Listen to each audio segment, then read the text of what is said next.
Hey guys, this is Link here, um, coming at you with my Lake of Kalandra League starter build. So I wanted to try something different this league, and I'm going to be trying to document kind of like my progress and my gameplay of like how I'm progressing my build and like what build I'm going to play, and just go from there, rather than creating a build and then releasing a full-fledged build guide afterwards. So I kind of created this build like out of the blue after I saw the recent Trickster changes from the patch notes. This is a hybrid Exsanguinate self-cast physical dot Trickster build. So because of the new recent changes to the Trickster ascendancies, you get a lot of defenses as well as a lot of neat bonus offensive capabilities. The Trickster can kind of pretty much run like any type of build, I think. And I think in Scourge League, I think that was around like 2 or 3 leagues ago, I played a physical dot Exsanguinate Reap Guardian, and I managed to do all content with it. And I kind of wanted to play Exsanguinate again because I really love the skill.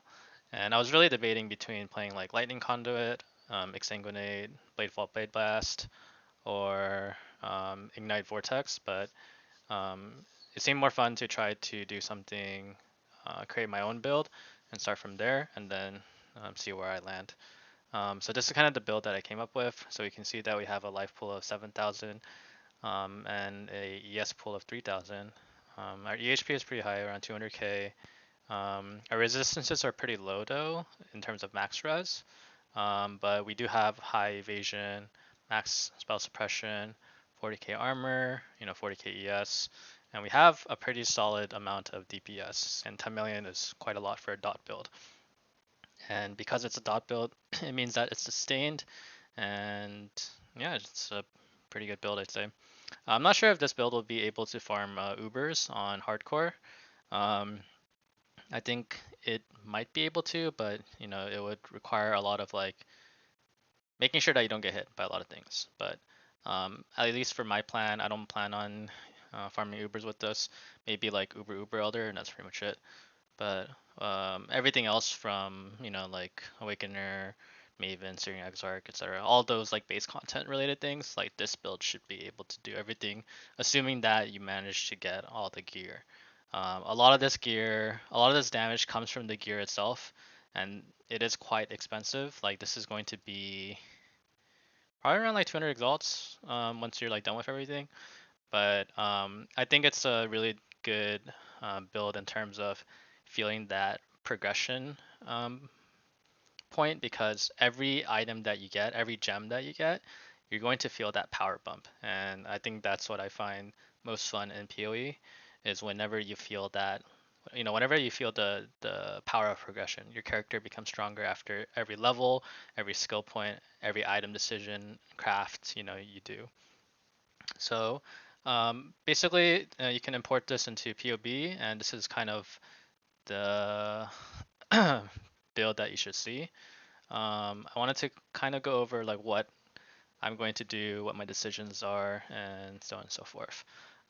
When it comes to leveling, I'm probably going to level this build with Poison Spectral Helix, and you can kind of look it up on YouTube on how to level this build. So you can just look up like Poison Helix Shadow leveling, and I think Lily has a good guide on it. And you can just watch this and see how she levels. There's also a POV in here that tells you like what you need, what skills you need to do and use, and so on and so forth. I opted for that route because when you start on Shadow, you get these Chaos physical damage nodes, so you're getting like double bang for your buck. So that means that your Spectral Helix doing poison damage is going to scale pretty well, and that should be able to carry you because of how strong Spectral Helix is. It should be able to carry you throughout the axe, and then once you're around Blood Aqueducts, you can probably switch to Exsanguinate Reap, and then I don't know. I'm not sure how well it's gonna be or how well it's gonna go, but I'm just kind of YOLOing it. My tree is pretty straightforward. Even though it kind of goes like everywhere, we basically go into the ranger side of things. We pick up all the life nodes, we grab physical damage nodes, dot damage nodes. Go for reservation mastery nodes like charisma, influence, and leadership. We pick up all the spell suppression nodes, so a lot of the build um, defense defense mitigation comes from the spell suppression. So I think with inveterate, um, the spell suppression mastery, so you get what 6% there, right? 6%, and then you get another 10% from here. So you're preventing 66% of suppressed spell damage. So that's a lot, and that's a 100% chance to do so. And we also have a 50% chance for energy shield recharge to start when you suppress spell damage. So we combine that with Ghost Dance and Wicked Ward, which means that technically our ES should never like be dropping, or it's gonna be constantly regenning. So that's really big. Like that means that our ES pool is really high. So that means we just have to make sure that our chaos res is like pretty high so that our HP pool doesn't just randomly die. Other nodes that I go for are, your growth and decay because we're a dot build, life and ES. Um, we go over here to get some physical damage nodes, and we get Iron Will because we are going to convert our strength into spell damage. And then some other notable things that we get are Unnatural Instinct, so that we get all these nodes here, like skill effect duration, area effect, cast speed, phys damage, life regen, yada yada yada. We get Glorious Vanity, Corrupted Soul from here, and then yeah, I think that's pretty much it. I think this tree doesn't have it here, but I am supposed to get Tireless at some point eventually, and Tireless will be able to let me fit in Malevolence. So I think yes, actually this build kind of seems a little bit. Yeah, okay. Yeah, so I think my damage in the long term is going to eventually become 15 million. Um, But yeah, for ascendancy points, we're going to go Escape Artist and Spellbreaker, and then we're going to get Swift Killer and Polymath. Swift Killer because we're going to be using this Accumulator one, which gives us Endurance Frenzy Power Charge duration. And I'm kind of hoping that this gives me enough, it's able to generate enough charges such that I can maintain all of them, and then combine that with Swift Killer for +2 maximum frenzy charges. Get another one from here, and then we'll have +3. We'll have more damage from there. I think early on I'll probably have like the setup instead, where I'll have one step ahead because I won't have that wand available to me until I get to heist, and I need to craft that wand too. Polymath is going to give me really good map sustain, like map give me life and ES sustain during maps. So when I'm mapping, I feel like it's gonna be really hard for me to die. The only way I'm gonna die is like basically one shots or like some Giga Juice like Arch Nemesis rare. So let's see how that goes. I want to leave this POB and go back to here to this one. So this is kind of what my PoE damage will look like in game. So it's around like 800, 300k. Basically what's going to happen is there's a lot going on here, but you can see how I have a double spells unleash setup. So I'll have Exsanguinate, Cruelty, Reap, Unleash, Swift Affliction, and Brutality. And basically how the gameplay is going to eventually work out is I'm going to be running around the maps and I'll be alternating casting between Exsanguinate and Reap. And that's because I'm going to be allowing my Unleash charges to build up. My auras are going to be Pride, Grace, Determination. We're going to have a 4-link Corrupting Fever, Swift Affliction, Efficacy, and Brutality setup. We're going to run War Banner, and then once we get Enlightened, we can fit in the Skitter bots for chill. During mapping, I'll probably have Flame Dash and Whirling Blade setup, and then I'll also have VMS for my guard.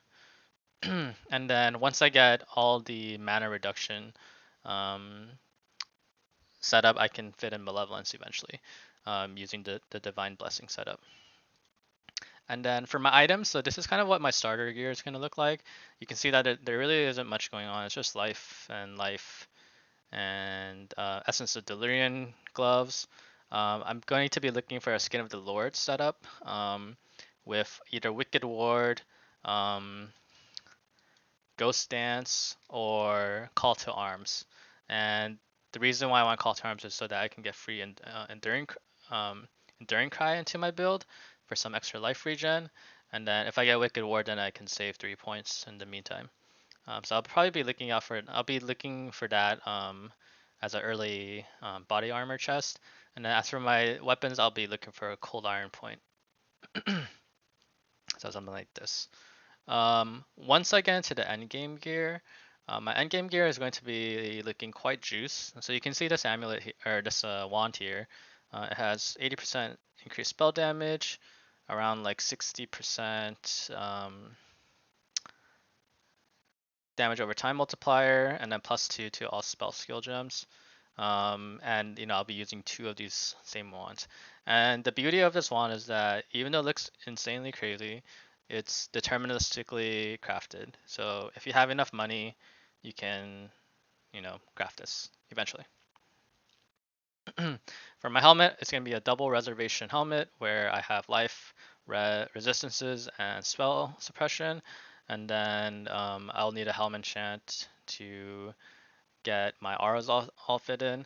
My body armor is going to be basically life using a faceted fossil. And then eventually I want the unveiled craft from Ashling that gives me avoid ailments. And then this will allow me to get ailment immunity. Couple.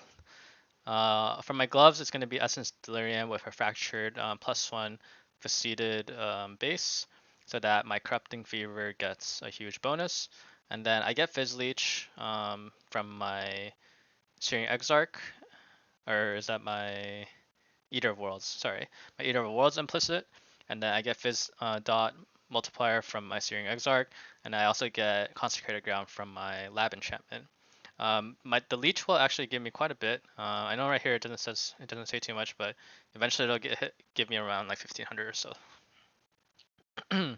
My amulet is going to be basically any type of damage dot multiplier +1 spell skill gems, and this should be it should be able to be crafted if you can hit the +1 spell skill gems, and this just requires some sort of luck and a lot of Hunter Exalted slams.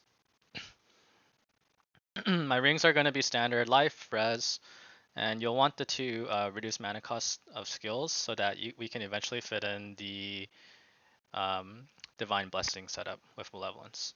And you'll want a Warlord ring with vulnerability on hit. Belt is going to be life and life from the Hunter influence, and then any other bonus mod from that. My Abyss Jewel is just life with stun avoidance. So I think this build, there's a lot of things to work on, and this isn't by any means a min-max version of this build because I feel like you can add a lot of cluster jewel setups and even kind of like deviate away from like this tree. This tree is kind of like, it goes everywhere, but I think for a level 1 to 100 first character build, it should be pretty solid and it should work out pretty well. So I'm kind of looking forward to how this will play out, and I hope everything goes well. And you know what? If it doesn't work out, I have backups. I have Lightning Conduit. I have Ignite Vortex that I can play. But I think this is like honestly like my 4th league or so. Kind of creating my own build and just starting out with that. Last league I did the Spark Sentinel, Spark Inquisitor build, inspired by Dan. But this one is pretty much just, I guess it's just inspired by myself. So should be fun, and we'll see how it goes. But in any case, thanks for watching. If you have any questions about the build and want to track my progress, feel free to like, subscribe, and I'll try to keep you guys posted on how it goes. Thanks.